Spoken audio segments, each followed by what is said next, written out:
नमस्कार, टीवी7 भारत देख रहे हैं आप। मैं हूं आपके साथ सुरभि राजपूत। बुलेटिन की शुरुआत करेंगे और बात करेंगे सबसे पहले अहम खबर की।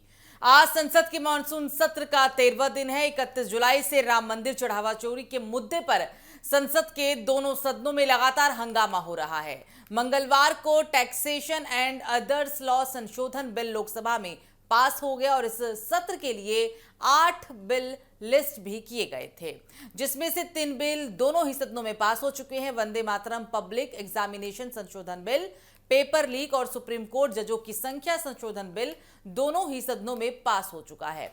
वहीं जन्म मृत्यु पंजीकरण संशोधन बिल, आयकर संशोधन बिल, एमएसएमई विकास संशोधन बिल, विदेशी अंशदान, एफसीआरए संशोधन बिल और विकसित भारत शिक्षा अधिष्ठान बिल को अभी संसद की मंजूरी नहीं मिली है।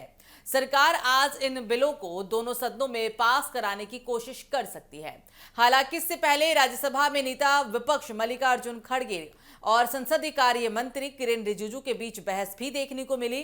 खड़गे ने इस दरमियान कहा था कि राम जन्मभूमि तीर्थ क्षेत्र ट्रस्ट का गठन केंद्र सरकार ने किया था। ट्रस्ट को 70 एकड़ से भी ज्यादा जमीन सौंपी।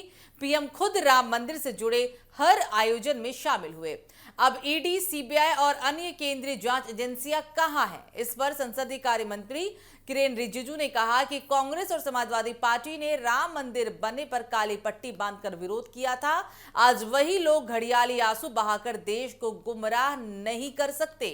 तो बीते दिनों जब संसद के तीसरे हफ्ते के दूसरे दिन की शुरुआत हुई, कल भी भारी हंगामा देखने को मिला। विपक्ष और सरकार के बीच तीखी नोकझोंक देखने को मिली और मात्र 3 मिनट की कार्यवाही के बाद ही संसद के सत्र को 12 बजे तक के लिए स्थगित करना पड़ा था, 2 बजे तक के लिए स्थगित करना पड़ा था। और उसके बाद जब सत्र की शुरुआत हुई तब भी भारी बवाल देखने को मिला। हालांकि सरकार के पास बहुत बड़ा चैलेंज है कि जिन विधेयकों को सरकार पास कराना चाहती है उससे पहले चर्चा की जरूरत होती है, लेकिन विपक्ष बात मानने को तैयार नहीं, अपनी बात पर अड़ा हुआ है। और अब वो राम मंदिर चढ़ावा चोरी मुद्दे को लेकर और नीट पेपर लीक को लेकर जो 20 जुलाई को संसद के सत्र के पहले दिन यानी जंतर मंतर पर जो पुलिसिया कार्रवाई हुई उसको खिलाफ लामबंद है और सरकार को घेर रहा है।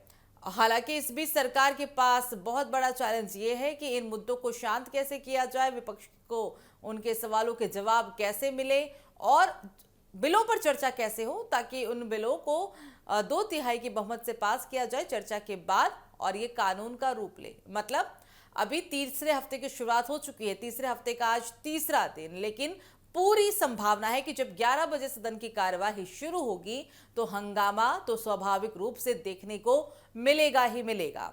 अभी 10 से ज्यादा हो चुके हैं, बस कुछ ही 50 से 55 मिनट का फर्क है। तैयारियां चल रही है, चाहे विपक्ष अपनी तरफ से रणनीति तैयार कर रहा है आज के सत्र के लिए भी, तो वहीं सत्ता पक्ष सरकार भी हर अपने एजेंडे के साथ और रणनीति के तहत संसद की कार्यवाही में जाने के लिए लगभग तैयार है। अब देखने वाली बात होगी कि जब 11 बजे सदन की कार्यवाही शुरू होती है तो दोनों सदनों में किस तरीके का माहौल बनता है, चाहे वो लोकसभा हो चाहे वो राज्यसभा हो, दोनों ही सदनों में गतिरोध जारी है।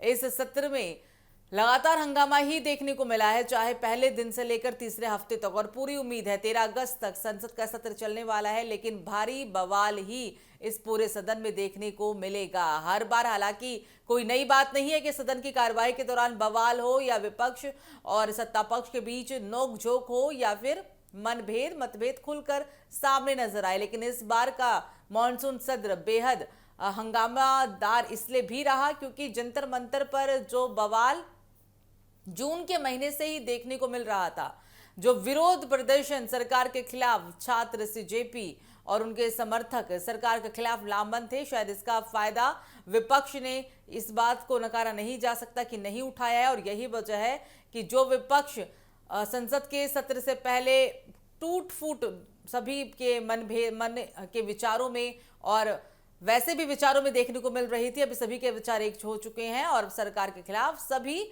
हमलावर दिख रहे हैं एक सुर में।